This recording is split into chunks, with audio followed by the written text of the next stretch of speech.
response to Ida, but also Nicholas as it has moved into Louisiana. And of course, we've had probably way too many conversations lately, but I do appreciate the communication and her continued commitment to Louisiana. Tropical Storm Nicholas made landfall early this morning on the Texas coast. At that time, I believe it was a hurricane. It was a Category 1 hurricane. It is now moving slowly into southwest Louisiana. It is expected to stall over Louisiana, sort of dissipate, but I'm told by the National Weather Service that we can expect rain through the weekend.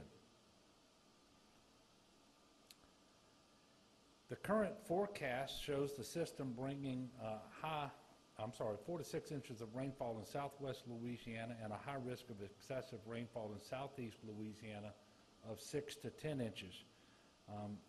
And of course, there's a moderate risk of excessive rainfall through central Louisiana as well, 4 to 6 inches. The bottom line is much of Louisiana, central and south Louisiana, is projected to receive a lot of rain. That has already started.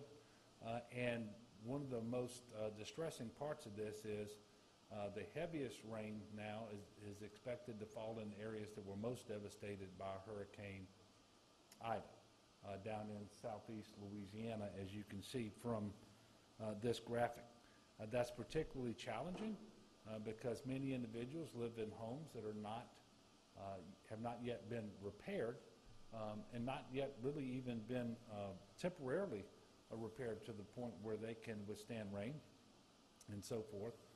Many of these homes have not had power restored, and that restoration effort may actually be set back if the weather is too inclement to allow the crews to go out and continue their work. And then we also suspect that there will be some of these homes and businesses that have begun to receive power again after Hurricane Ida that may lose it because of Nicholas, because all of those electric companies have yet to restore the full redundancy and resiliency of their systems. So obviously this is not what we would want to have happen in Louisiana.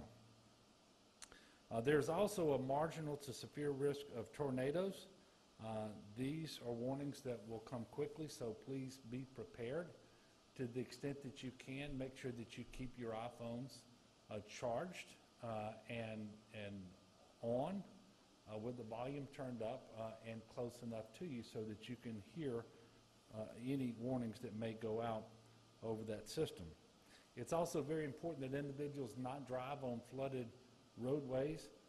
As you should know, it doesn't take much water in terms of depth or current to actually move a vehicle completely off the road into a ditch or a waterway, and quite often we do have individuals who drown, especially when we have these types of rain events where the primary risk is through flash flooding, and that's what we're seeing with respect to Nicholas. We also would encourage you, please do not drive around barricades. Don't ignore high water warning signs. And if you see water in the road, if there's not a sign and not a barricade, that doesn't mean that it's safe to proceed. Only do that if you are absolutely certain that you can do so safely. Clearly, we don't want to have any reports of confirmed deaths related to Tropical Storm Nicholas. Because of the weather forecast that we have available to us right now, there will be office closures tomorrow in 38 parishes. This is a combination of Ida closures and Nicholas, and of course some of the parishes are closed for both of these, and I'm not going to go over the 38 names, but you can see the 38 parishes there. We are unfortunately still reporting deaths related to Hurricane Ida, including an additional death since my last briefing yesterday afternoon. A 70-year-old male in St. Tammany Parish died due to heat from an extended power outage. This brings the total number of Hurricane Ida-related deaths to 29. Of the 29, 13 of those are attributable to the heat, and 6 are attributable to carbon monoxide poisoning. We currently have about 95,000 power outages attributable to Ida. We're also tracking about 13,500 outages related to Nicholas, and those are primarily in areas that had been restored to power after Ida passed through, but the gusting winds are causing some of those fixes to actually go out again. In anticipation of rainfall from Hurricane Nicholas, CPRA is keeping all state-issued pumps on the ground in Lafitte, Plaquemine, St. Bernard, and Lafourche parishes. They're going to stay in place until the storm passes so that those parishes may utilize them to dewater again if necessary. CPRA is currently reaching out to all the parishes to get a prioritized list of drainage canals and outfall channels that need to be cleared of debris post-Ida. The Natural Resource Conservation Service, the NRCS, and FEMA will then execute this mission, and we're looking forward to that. Just like we need to get debris off of our roadways after a storm, we certainly need to get it out of our drainage ditches, canals, and even our navigable waterways. There currently are 8,093 service members activated in support of current operations in Louisiana. I can tell you the National Guard has positioned assets all along South Louisiana in preparation to respond to Hurricane Nicholas, now Tropical Storm Nicholas, and any flash flooding that may occur. To that end, they've staged 80 high water vehicles, 23 boats, and 15 aircraft. There are 169 wildlife and fisheries agents on standby, each with a vehicle and a boat, ready to respond into the affected areas as needed. And the State Fire Marshal likewise has 30 boats staged with 75 more individuals if needed. 4 of their boat teams have been shifted to Baton Rouge and 4 remain in Lafayette. We also have state urban search and rescue teams on standby with more than 200 individuals ready should they be called upon to execute their search and rescue mission. As of this morning, there were still 1,130 individuals being sheltered in Louisiana across 18 shelters because of Hurricane Ida. We're well into the reentry program for those parishes that are able to receive their evacuees, and every day we're moving busloads of individuals back to parishes, principally those that have been restored to power and water.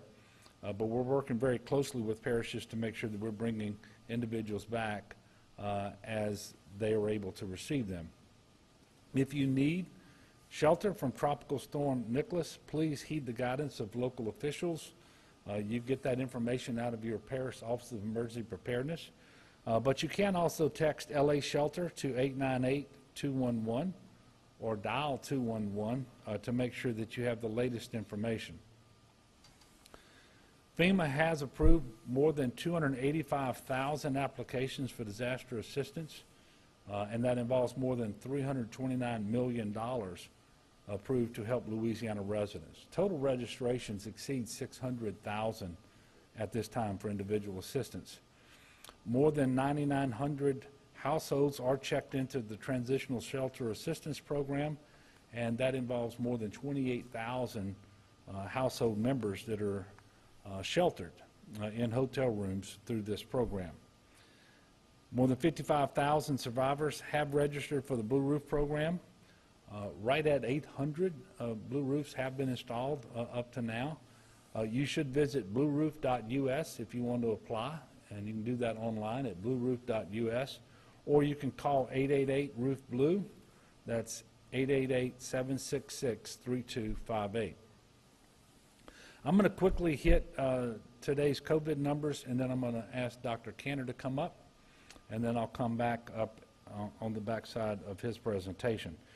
Today we're reporting 2,200 new cases of COVID. Very sadly, we're also reporting a very high number of new deaths, 121 new deaths for a total of 13,241.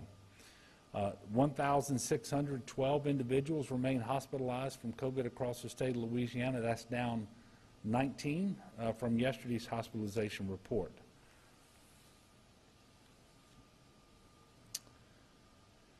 I think with that, I'm going to ask Dr. Cantor to come up, and then, as I mentioned, I'll be back on the following Dr. Cantor. I would ask if you have questions for Dr. Cantor, go ahead and ask those while he is up at the podium.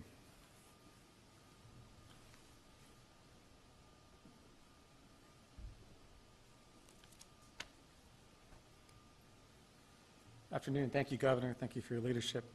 I'll touch briefly on issues related to the storms, and then I'll talk about COVID after that. As the Governor mentioned, the fatality count related to Ida is now up to 29, unfortunately, with the addition of a 70-year-old male from St. Tammany Parish who died from excessive heat and power outage. Our thoughts are with his family. Looking ahead to Tropical Storm Nicholas, we want to do as best a job as we can to minimize preventable deaths. You know, some deaths in a storm are just not preventable, but many of them are, and typically more than not in our history of storms. So I want to hit on a couple of the high points. As the Governor also said, you know, we believe this is going to be primarily a rain event. So we are anticipating isolated flooding, and we want to be cautious in activities that we know are risky. The first and foremost of those is driving on the roadways. I'll tell you, during the floods in May of this past year, 4 out of the 5 deaths that we had were people who got in accidents on the road, whether they hit another car, a stationary object, or drove off into an embankment.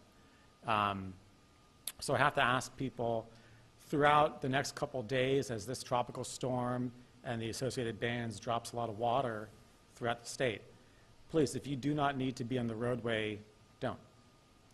Only travel by road if it's absolutely necessary. Again, 4 out of 5 deaths from the flooding we had back in May were due to people being on the roadway. So if there's any way to avoid traveling by car over the next couple of days, we would ask you to please do that.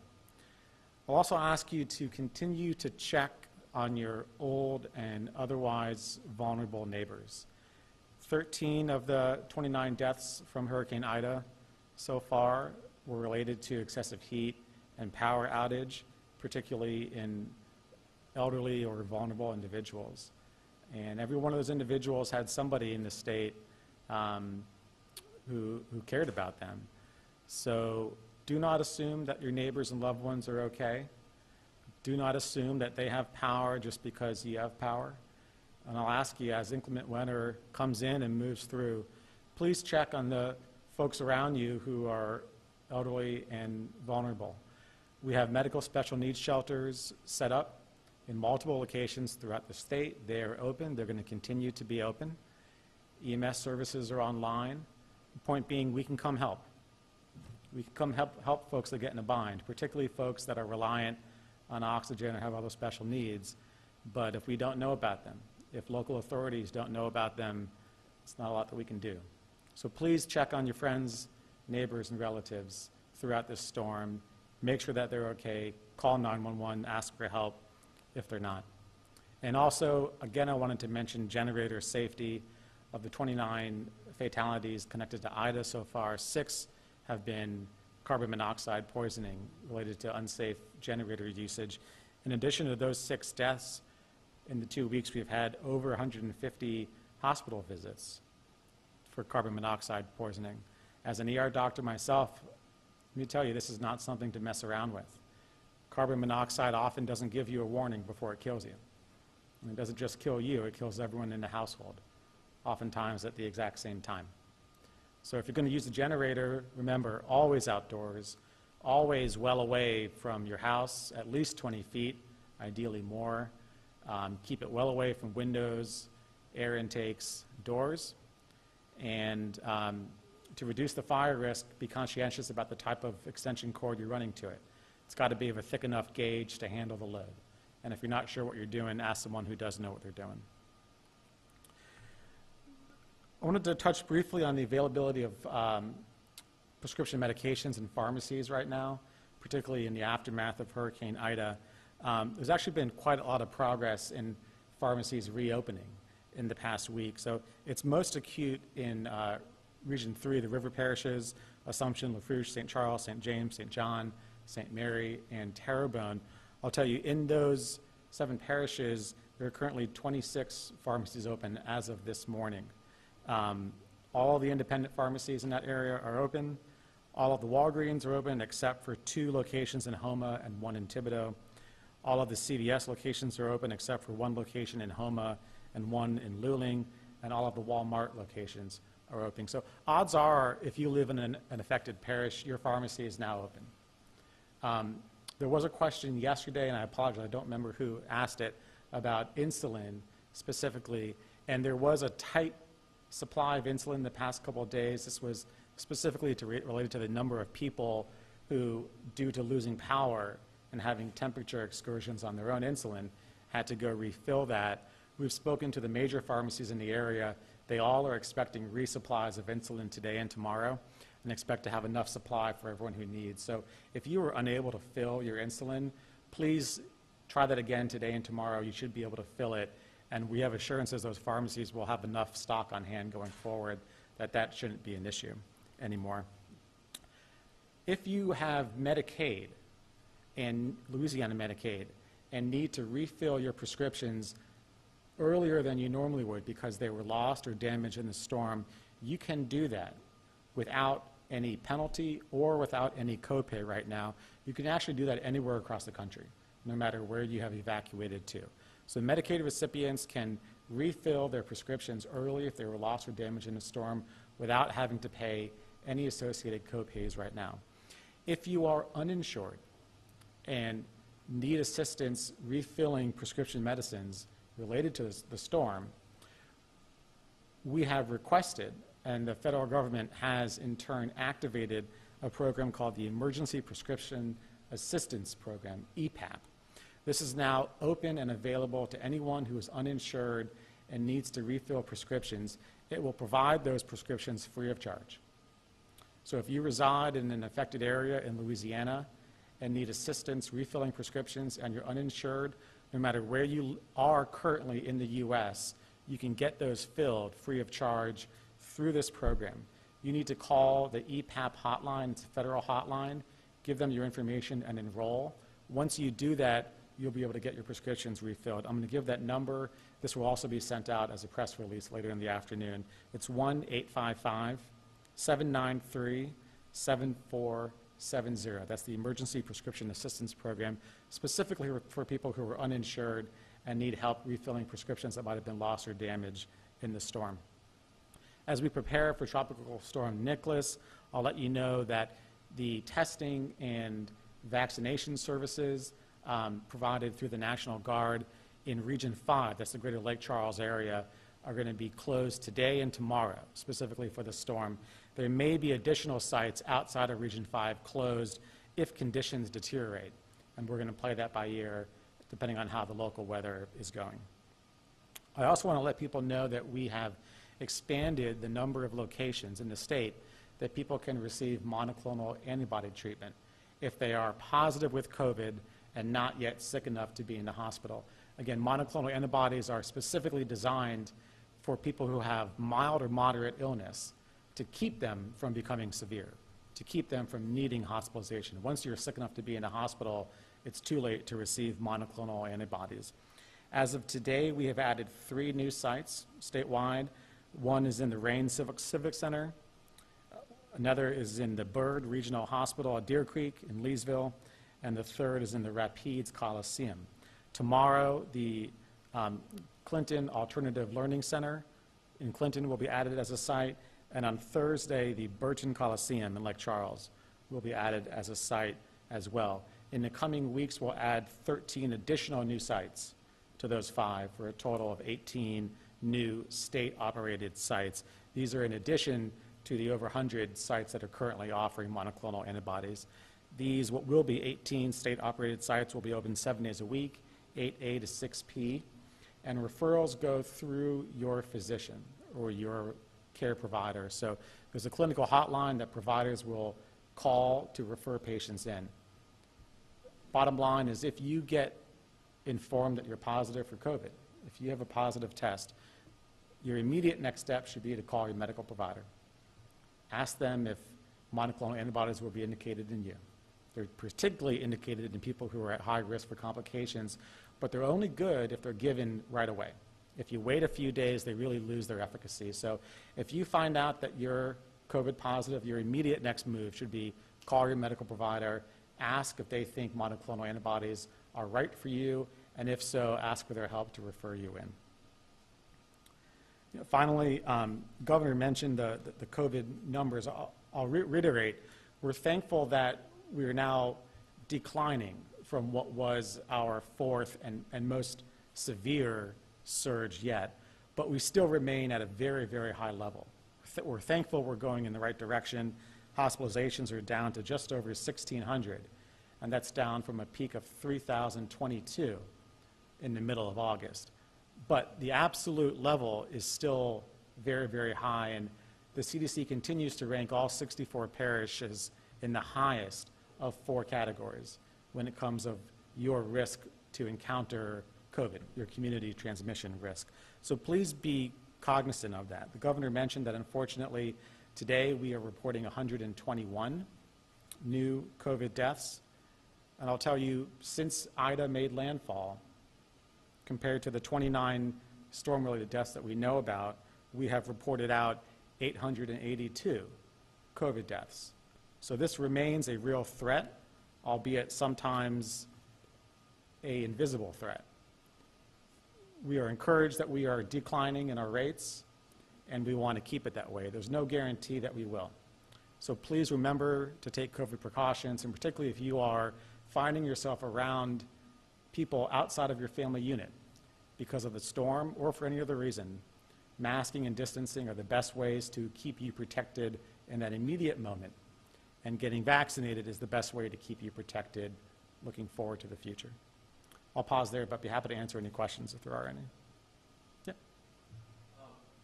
Could you talk about like testing and access to testing and access to maybe second doses of vaccines looks like in the aftermath of Ida? If there have been any issues with that, and sort of what those supplies look like? Yeah, both were temporarily impacted. Our testing volume went down for about 2 weeks, as one might expect, and the vaccination volume went down as well. Both of those are now picking back up, and the majority of the testing sites throughout the state, those operated by the National Guard and others, are back in operation. Again, a handful will be offline in Region 5, the Lake Charles area today and tomorrow. We hope that's it. If the weather is worse in other areas, we'll have to take a couple other offline.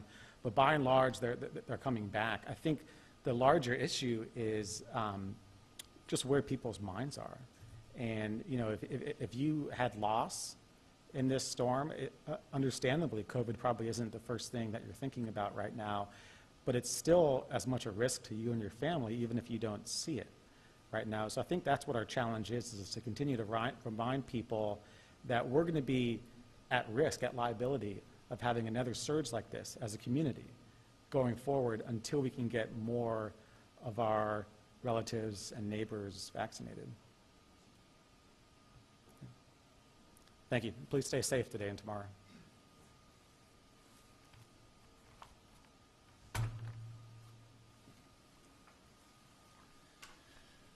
Thank you, Dr. Kenner. And I will take some questions and remind you I've got some individuals over here. Major General Keith Waddell, Colonel Lamar Davis with the State Police. We've got John Long from FEMA, Chip Klein with CPRA, and we also have Jim Wascom, who runs GOSEP for us. Yes, sir. Do you have a sense of when folks should maybe, I don't hunker down like you did with one word, but maybe what's the time frame for when folks should stay at home and not go on the road? Yeah, because of Nicholas? Yeah, I think it's a function of what they are told by their local officials, but also watching the weather forecasts on the National Weather, I should say the Weather Channel or local news, and to see what the conditions are. Obviously, we're talking about a threat of excessive rain and the flash flooding that's associated with that. And by the way, river flooding is possible too. And so individuals typically have a good sense of when there's been enough rain in the area that these hazards are going to be present. And when they're present, just please don't get out there and drive in them unnecessarily, and don't ever drive through water that you don't know how deep it is. And I'd remind you to use 511la.org. It has real-time information about road closures. Just be mindful that it's always possible that as a motorist, you're going to beat DOTD to the spot, and you're going to discover the road is impassable, and you might discover it after you've been unable to get through.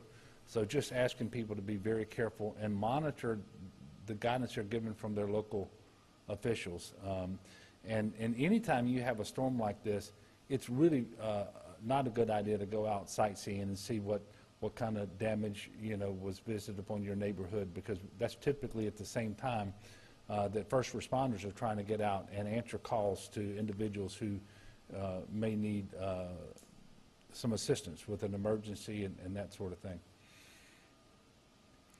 Yes, sir. You mentioned the CPRA collecting a list of ditches and whatnot that needs to be cleaned out. What's the timeline on that? Yeah. Well, I'm going to ask either John Long and or Chip to come up.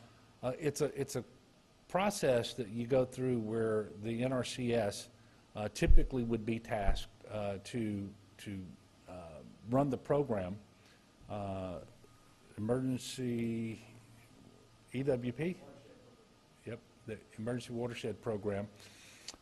And they would get tasked in order to approve and then pay for the efforts to get debris. And this can be cars, it can be trees, it can be construction and demolition debris, it could be swamp grass, you name it, out of ditches and canals and laterals and so forth. And then if they are unable to do it, or if they don't have the funding available, then they can get with FEMA, and FEMA will take over that responsibility. What we're doing right now through the CPRA is we're working with all the parishes that were impacted by Ida and have these problems. We're getting their priorities from them, which canals, which waterways, and so forth have the debris in the highest order of priority that needs to be removed, and then working to get the NRCS to either undertake that mission or to let the parish and FEMA know that for whatever reason it can't, and then try to get a tasking out of FEMA through the public assistance and the emergency protective measures, because we still have to clear this debris in order to make sure that additional damage isn't sustained because of weather events such as Nicholas that we're currently getting, or another storm that may come after Nicholas. But we expect to have hope and expect as well to have some resolution on this within the next day or so.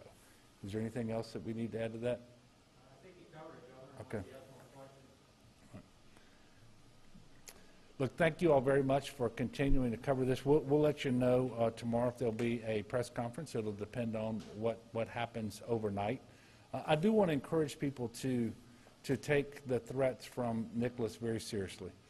Obviously, if you and your family are not fully recovered from Ida, then you have a heightened sense of vulnerability here and probably are more likely to take this seriously. Other individuals may not do that initially, at least, because they see that it's not a hurricane. I just want to remind you that it wasn't even a named storm in 2016 that caused massive flooding across most of the state of Louisiana.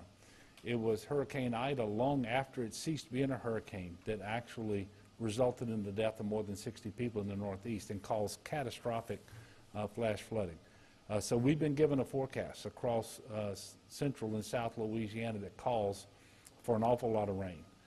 And that forecast is shifting over time, and we have to be very careful to make sure that we're up to date on what the most recent forecast is. But if you live in South Louisiana, you can expect a lot of rain. You should anticipate flash flooding and potentially river flooding. This is a very serious storm, particularly in those areas that were so heavily impacted by Hurricane Ida. So let's continue to be good neighbors. Let's prepare ourselves and our families as best we can. Let's check in on our neighbors, especially the older neighbors and those that have special needs. And then let's be safe.